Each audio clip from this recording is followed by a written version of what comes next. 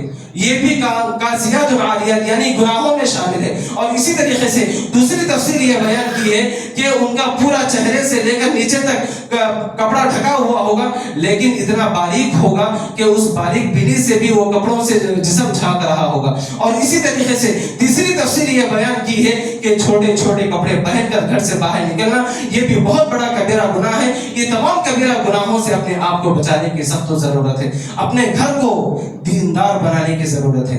محترم حضرات، جو بھی گناہ ہو، بہت سارے گناہ ہیں۔ والدین کی نافرمانی ہے،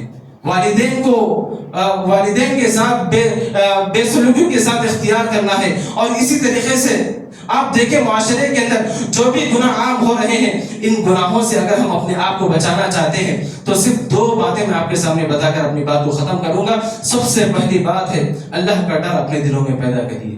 اللہ کا ڈر، اللہ کا خوف اپنے دلوں میں پیدا کریے۔ جب بھی آپ گناہ کے لیے آگے بڑھتے ہیں تو 1 منٹ کے لیے رک جائیے اور یہ سوچئے کہ یہ گناہ میں کر رہا ہوں، مجھے کوئی نہیں دیکھ رہا لیکن اللہ تبارک و تعالیٰ مجھے دیکھ رہا ہے۔ اگر یہ چیز آپ اپنے دلوں میں لائیں گے، اگر اس چیز کا احساس اپنے دلوں میں اگر آپ پیدا کریں گے، واللہ آپ گناہوں سے بچ جائیں گے، واللہ آپ گناہوں سے بچ جائیں گے۔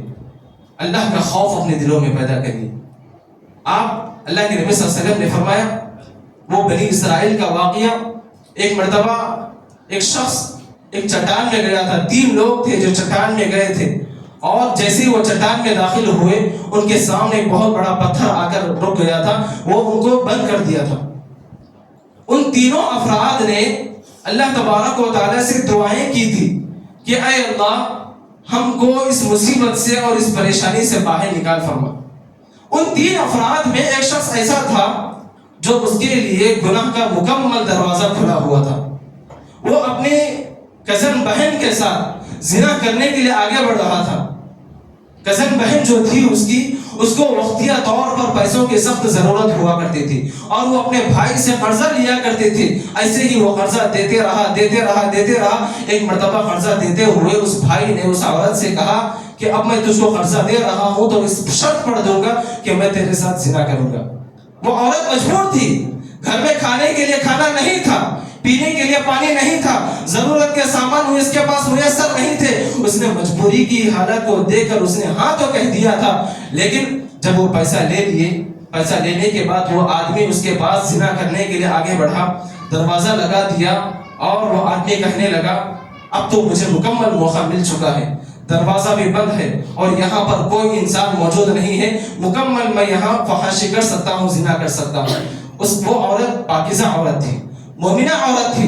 اس عورت نے اللہ تبارک و تعالیٰ کی جانب ہاتھ اٹھاتے ہوئے کہا اتق اللہ۔ کیا کہا؟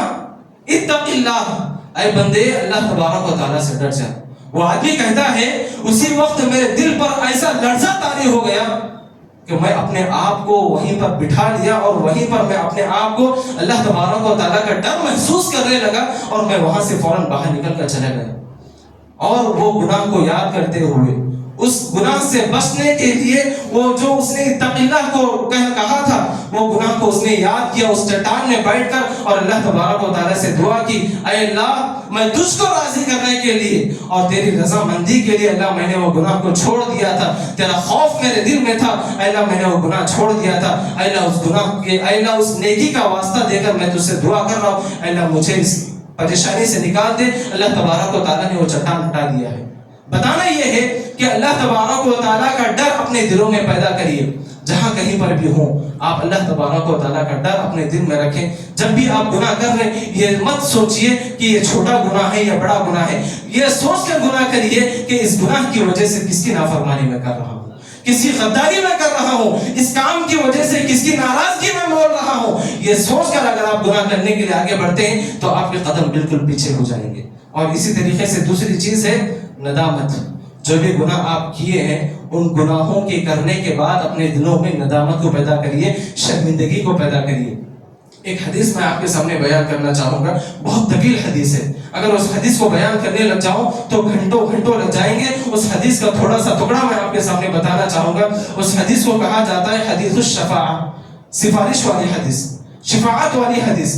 اللہ کے نبی صلی اللہ علیہ وسلم نے جو قیامت کا منظر کھینچا ہے کہ قیامت کے دن لوگ ایک دوسرے کو نہیں دیکھیں گے, نفسا نفسی کے عالم میں ہوں گے, ماں بیٹوں سے بھاگ رہی ہوگی اور بچے اپنے ماں کو چھوڑ کر بھاگ رہے ہوں گے, رشتہ دار ایک دوسرے سے بھاگ رہے ہوں گے, لوگ اپنے اپنے گناہوں کی وجہ سے پسینے میں ڈوبے ہوئے ہوں گے. یہ تمام چیزیں ہیں اس حدیث کے اندر. میں جو بات آپ کو بتانا چاہ رہا ہوں یہ ہے کہ اس حدیث کے اندر جب لوگ اپنے گناہوں کو لے کر پریشان ہوں گے, ادھر بھاگ رہے ہوں گے, ادھر بھاگ رہے ہوں گے, کوئی دروازہ ان کو نظر نہیں آ رہا ہوگا, تو تمام کی تمام انسانیت حضرت آدم علیہ السلام کے پاس جائے گی, جا کر کہے گی اے آدم آپ ہمارے باپ ہیں, آپ ہمارے دادا ہیں, آپ ہمارے لیے سفارش کریے, اللہ تبارک و تعالیٰ کے سامنے ہمارے لیے سفارش کریے اور اللہ تبارک و تعالیٰ ہم کو معاف کر دے. حضرت آدم علیہ السلام کہتے ہیں جو انہوں نے جنت میں رہتے ہوئے ایک جو گناہ کیا تھا اس گناہ کو یاد کیا اور اس گناہ پر نادم ہے.